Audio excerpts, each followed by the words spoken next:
podcast on real relationships. My name is Sophie Passon, and I am a relationship expert, international speaker, and best-selling author of a book your other half. I decided to start this podcast because, in my opinion, relationships are not currently portrayed as what they really are. Whether you're watching the news, social media, TV, the perception given to people is wrong. And my aim is to talk about what happens in the real world, talk about real stories, and listen to what real people think, do, or go through, as opposed to creating expectations of something that doesn't actually exist. I may not agree with everything that is said by my guests, but it is their chance to express their opinions and their stories. So here today we have Cath Lloyd, and we are going to talk about how to navigate loss and how end of life actually impacts relationships. Hi, Cath. Hello, lovely to speak to you again. Yes, indeed. So for people that have heard you before, can you tell us a little bit about yourself, please? So, I am a resilience coach and I help families to end sadness and restore happiness after difficult change in their life. I am a TEDx speaker.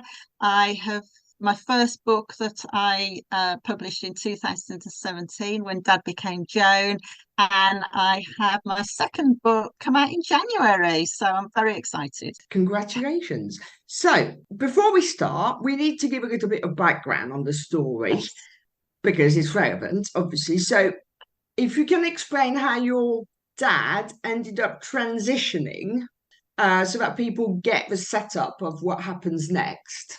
Okay, then. So in 1987, I was 23 years old, and my dad, who was a he was a very, very conscientious person, worked long hours, did the gardening, did the DIY, went running for fitness, climbed mountains, which back then were very alpha male hobbies, suddenly announced that he was going to undergo gender reassignment treatment. And it was a total shock to me, my sister, family, friends.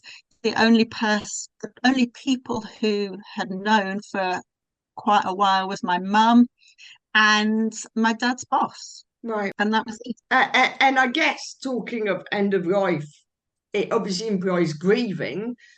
I'm assuming there was a lot of grieving around that time. Yes, but I didn't really understand what it was Mm. and why I was getting it, because back then I thought grieving was about finality of life. And as I've gone through life and grown up and I understand a lot more now, it's about change and loss. So Yeah, because the I person as you knew him is gone. well, yeah, that's it. And a lot of people would say to me, well, they're still your dad, they're still the same person, they're still healthy, but actually it wasn't the father figure that I had known for 23 years. No. You know, this person was suddenly going to start changing in front of my eyes. And it took me a long, long time to really get beneath the visual exterior and Yeah. to really understand and see that yes, my dad was still there, still the conscientious, the sensitive, with great family values, all of those sorts of things.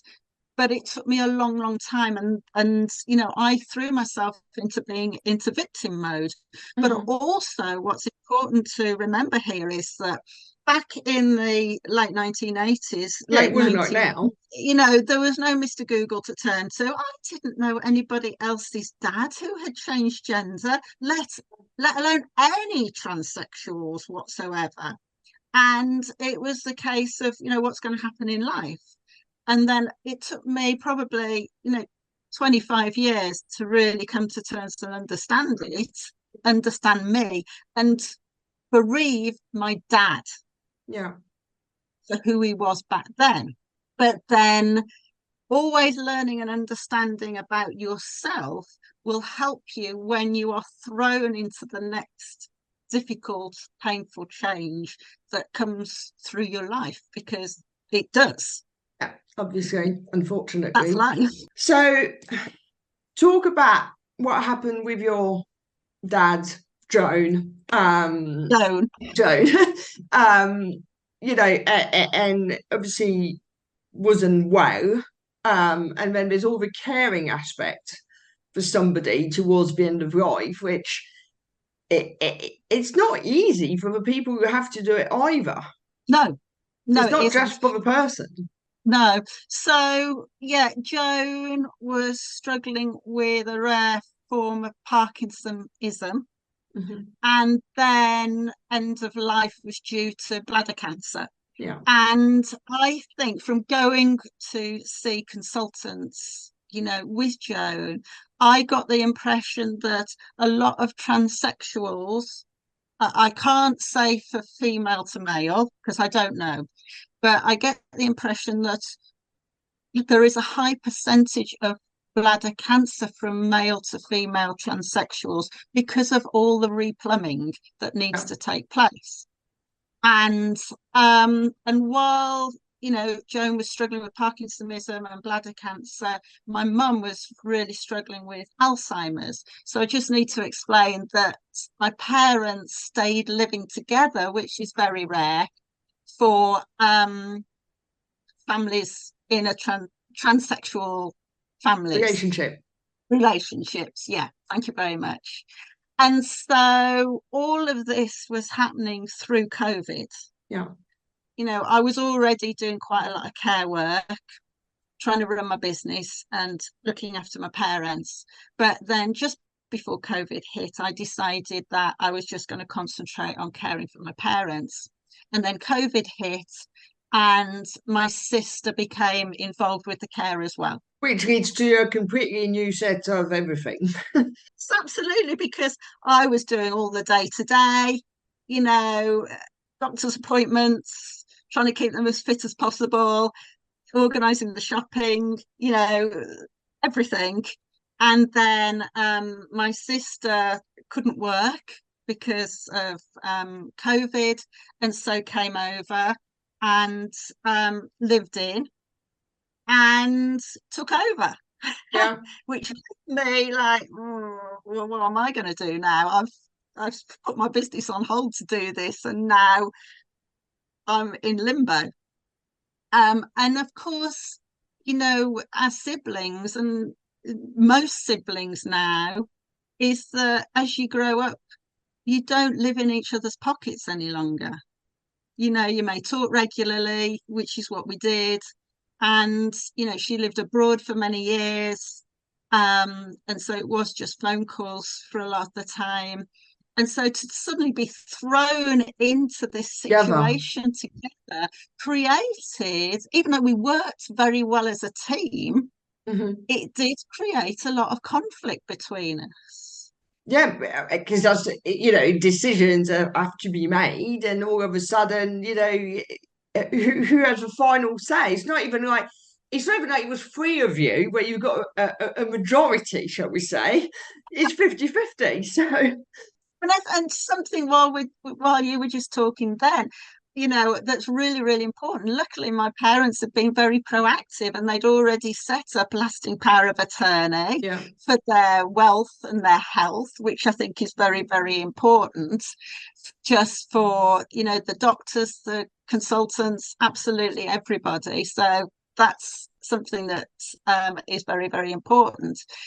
So we didn't have to worry about then. But it's just things like, you know, who's going to do this? Who's going to do the other?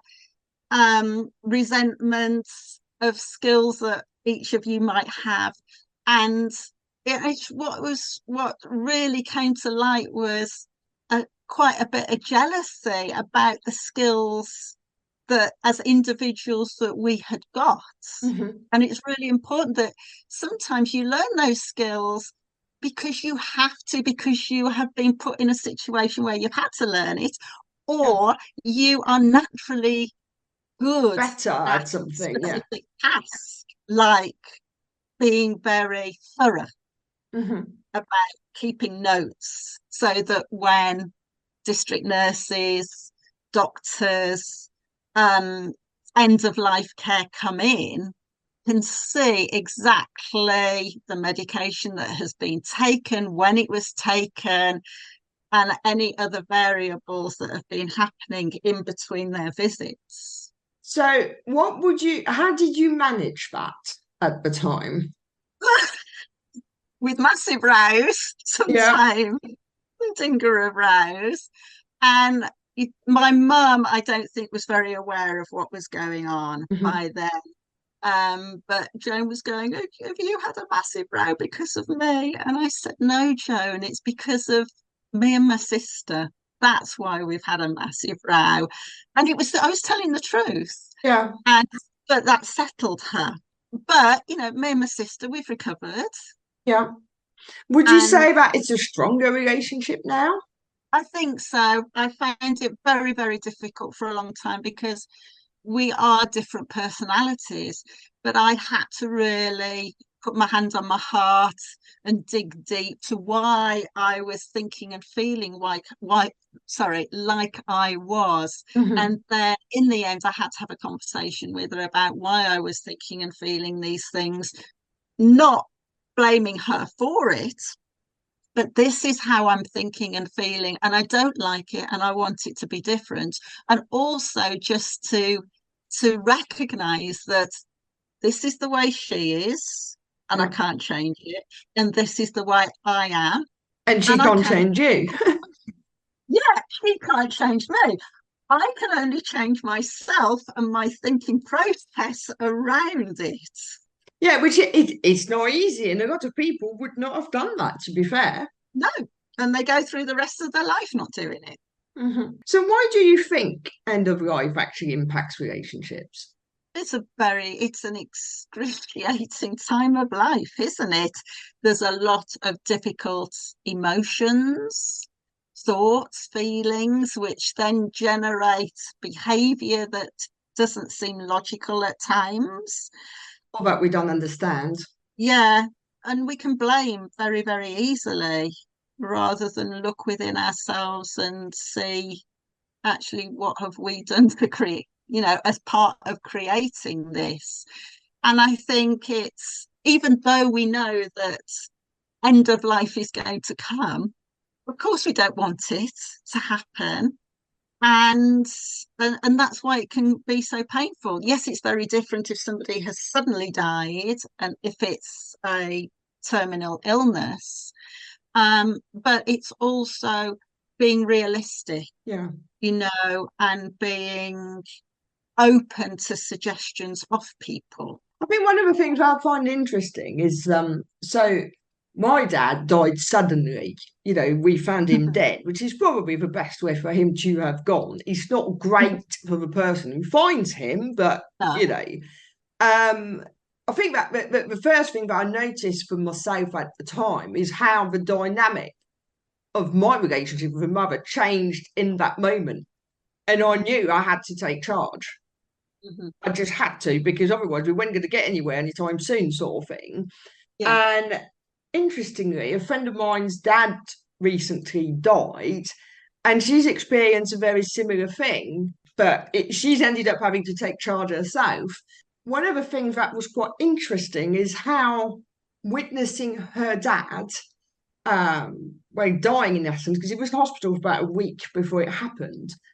Mhm. And one of the first thing I did after my dad died was I bought a funeral plan, which a lot of people thought was a bit mad, but that was the first thing that went through her head as well. And I think that watching someone die, whether it takes a long time or not, makes you reflect on your own mortality as well, doesn't it? Yes, it does. And also, it depends on how old you are as well. Interesting, you say Hmm. you went and bought a funeral plan because I did that when my in-laws died. Right. And I was really excited for me and my husband. And I was really excited. I've paid for my funeral plan where the kids are all kitted up. And then 2 years later, I think it was in COVID, it went bust. So I haven't got a funeral plan anymore. Right. Lost a lot of money, but hey, that's another story. But Yeah. yes, it does make you recognize how you want to live your end of life, how you want people to remember you, Yeah. and I think also what sort of celebration of life you want, or you want your loved ones to have when you do go. And I think it's a real grounding experience. Yeah. I think anybody who has had loss of someone close has discovered that, oh, where's that password? Oh, we need to change this. How do you get into his phone? That sort of stuff that all of a sudden makes you think that you don't want to make it so difficult for everybody else when, you do go. Absolutely. And again, this is the trouble when somebody dies suddenly, isn't it? Yeah. I mean, Who had nothing in place, by the way. and it's a it's absolutely massive. But also, if you are, oh, sorry, Alex, she's just gone off. That's all Um, right. but also, if you can see your parents or anybody getting nearer and nearer to end of life, it's really, really important to take control and start organizing. So for 5 years, 5 years before Joan and my mum died, because they died within 6 months ago, I was already sifting paperwork, finding all of these things out, clearing out the loft of 40 years of mortgage statements and full receipts and all of these sorts of things, and starting to get things in order. And I think this is really, really important. Yeah. So that it's easier for I you. just say though, because of the circumstances, you were able to do that. I'm in a position where potentially my mother could, I don't know, I don't want to jinx it or anything, but potentially I'm in a position. But I am in no position to do what you just did. And trust me, I've got a six-bedroom house to clear by myself. Yes, I mean, like you just said, I was in a good position that I could do the paperwork.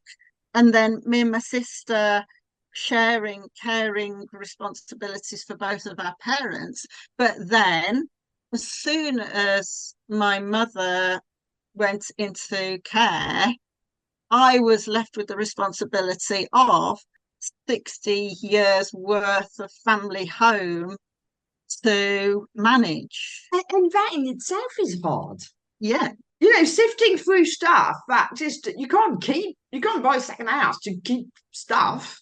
And I mean, I always thought, obviously you die, but then you've got all this stuff that means nothing to nobody else but I suppose the close family that kind of goes with you. yeah, and it's hard, especially if you've grown up in that home, you've grown up with Yeah. that furniture, you've got a lot of emotional attachment to it, and it is having to learn to just let it go and only take with you what is valuable. That might be in monetary terms, like jewelry, perhaps, and you'll end up with a lot of jewelry that has been passed along, Yeah. inherited, not a clue where it's come from, or the memories. And it's a lot of sifting. Yeah. Yeah.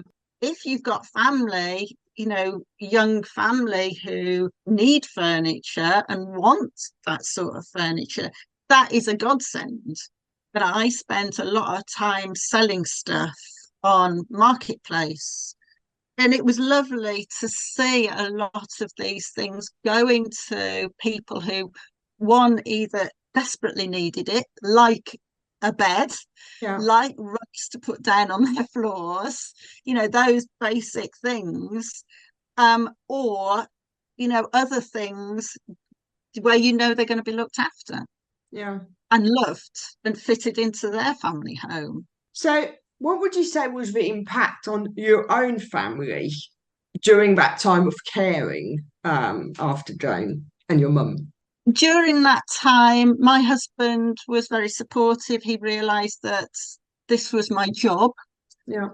for caring for my parents, for managing the life, selling the home, all of those sorts of things. And he was extremely good. But then I didn't have to live away from home at all. I think me and my sister, our relationship has grown. I've got over, my issues with her, and so that has grown and developed. I think I've developed a closer bond with my uncles on Hmm. Joan's side, because I don't have a parent to go and ask, Yeah, what do you think? And my two uncles, they're very different. They give you very different advice, but they do listen, they do understand, and they will give me the best advice that they can. And so, in a way, they've taken over that yeah, role. that's nice, that. And quite often, say if it's about my car, I'll ring my one uncle because he used to be a mechanic and a Yeah, driving instructor and those sorts of things. And I know he'll give me a very different answer to his brother would. yeah. Did you find, because obviously you've got the loss, and then afterwards, as I said earlier about the dynamics with my mum changing, one of the Yeah. things that I discovered, and I've discovered as well that I'm not alone, at the funeral, everybody kind of like was saying to me, well, you've got to support your mum now, it's on you, sort of thing. And I was just thinking to myself, and who's there for me? And there was, to be fair, no family contacted me to check I was okay. A cousin of mine did ring me to tell me he couldn't cope with the fact my dad had died. I'm not entirely sure I was the best placed person to take that call, but it's to her own.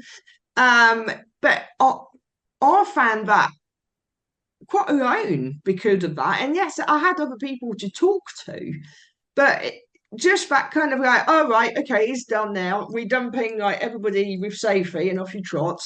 I found that really hard. And said friend that came over recently because her dad died said exactly the same thing. But I've spoken to numerous people since then, and it does appear to be a thing that there's always one person that gets lumbered with everything. I also think that as the person who is left with the responsibility, I think we need to be bold sometimes Yeah, and to, say it, really think about how you're going to say it and how you're going to explain it, not make the other person feel guilty, but to say in the best way that you can, hang on a minute, I need support too. Yes, you're struggling. Yes, you miss that person, but I need a bit of support. And because I'm also, as well as coping with my loss, I'm also having to manage sorting out the house, selling it, the estate, the solicitors, the estate agents, the tax man, all of these other things to be able to finalize what was your parents. yeah, yeah, yeah. Still look after, like you are now, another parent. Yeah, yeah. I think that the other thing that I was thinking of when you were talking is the grieving aspect of things, because obviously funerals are a ritual that takes place for closure. Yeah, But what people don't seem to necessarily understand or realise is that the grieving really starts after that. And that grief will also have an effect on the relationships around us.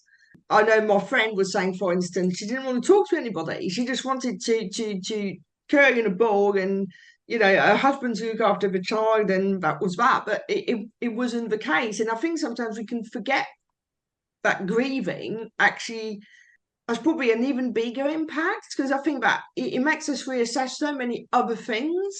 yeah, and I think this is where we have to really practice self-honesty, really put our hand on our hearts, and really learn and understand why we're thinking and feeling the way that we are, Mm. because our emotions, our feelings, our thoughts have an impact on our behavior.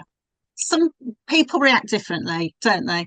Some Well, people will go yeah, within themselves, other people are going to go all out there. As difficult as it is, we need to talk to each other. So when I was really struggling with my dad's transition, I really struggled with my anxiety and stress. mm, And when I got to my worst, I went within myself with not expressing my deepest thoughts and my feelings. And I knew what was in here. And all I could think of with my husband was just ask me that question and I will mm. tell you. Yeah. But because he never phrased the question in that way, it never came out. Yeah. Yeah. It's in me. And it's really, really difficult to express it. So it's finding another way to express it. If you can't talk about it, perhaps journalize it instead. I think the other thing as well, because one of the things that in myself I found really interesting, for a while I said to people, I don't think I've done the grieving process yet. But I think what really happened is, you're presented with a body that has been dead for a while. When I was on the phone to the emergency services, we started saying about CPR and stuff, and I was like, we're way past that. The blood is at the extremities already, so we're Yeah, past that. But I yeah, think because of that image, which is not the image I want to remember, but I got into acceptance straight away. I didn't see that at the time. I can now yeah. see that there was no bargaining, like why did this happen? Or there was none of that. There was no, it was there, it was a fact, and I've got to deal with the fact. And I think I accepted it the day I saw it. I never had to come to an acceptance, which I found weird myself. I'm just amazed that happened, if you know what I mean. And I think it also depends on you as a person, Yeah, because so I with Joan, I accepted it really easily because one, I had this is complicated. I don't know how to explain it. All right. I accepted it because I'd seen her get poorly. I had yeah. seen her get critical and her go quieter and quieter and quieter and stop eating and stop Kind of gives drinking. And you it was a time to case of, adjust, doesn't it? does give you time to adjust. And it's like, how much, Joan, I literally said this to her, how much, what are you waiting for, Joan? Yeah, What are you hanging on for? yeah. No. And I even said to her, look, I'm going on holiday in 2 days, and you might die when I'm on holiday. Yeah. And what then?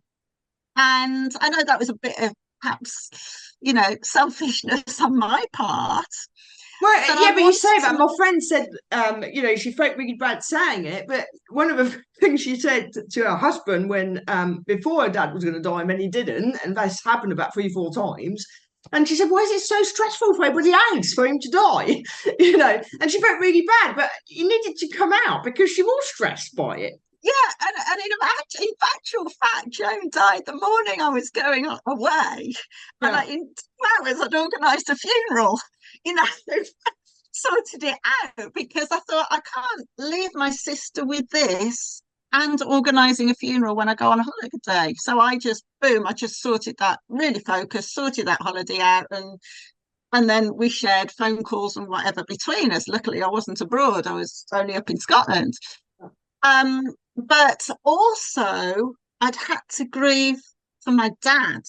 yeah, And this is the difference now between me and my sister, that even though it didn't look like my dad there, I was, even though I was saying goodbye to Joan, I wanted to say goodbye to my dad. But I yeah, didn't know whether I should call Joan my dad yeah. because I couldn't see what was going on with Joan's thought processes because she hadn't got her eyes open, she wasn't communicating. Whereas for my sister, she was grieving Joan Yeah. because she'd already finished the grieving process. So even though I thought I'd finished the grieving process for my dad, I hadn't actually. Yeah. And now I feel guilty because I should be saying I miss Joan, but I've reverted back and I miss my dad. Yeah. And my uncle says, your dad Yeah. now. And so it's a very, very complicated, Yeah, very I bet complicated. it is because, but I think the thing is, regardless, I mean, it's a completely different topic, and what I'm just about to say is probably not politically correct, but I don't care. I think we see someone as what we see them naturally, and if for you it was your dad, you can't force yourself to change that. It's all about your feelings inside, isn't it? Yeah, And people have said to me, that they're still the same person. And but they're not. And this is the complication, isn't it? And this is also when, say, somebody has a massive stroke and their personality has changed. You say that. My Yeah, nan is 99, right? And she's still alive, but she's got old age dementia. It's not yeah. Alzheimer, it's old age dementia. You know, she can't remember what she had for dinner, that sort of stuff. She had a stroke 2 years ago. So she didn't want to learn how to speak again. So it's only like 3 words, and whenever you ask her a question, it's "we'll see" or words to that effect. You know, something you can't really reply to.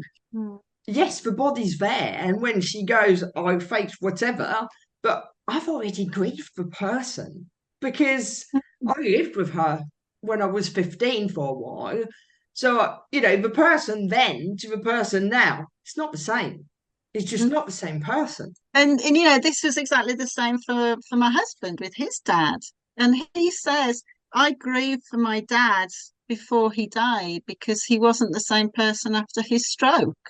Yeah. So for him to get used to the loss of his mother and his father was totally different. Hmm. Which is, yeah, interesting. We could keep on Mm. forever, but we're getting towards the end Good. of our time. So, what would be the one pearl of wisdom you want people to take away from all this?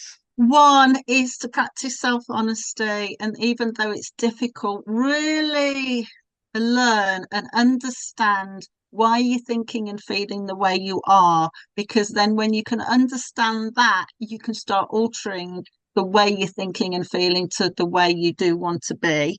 And the other one is to communicate Yeah, with yourself. So one is about communicating with yourself, the other one is about communicating with other people.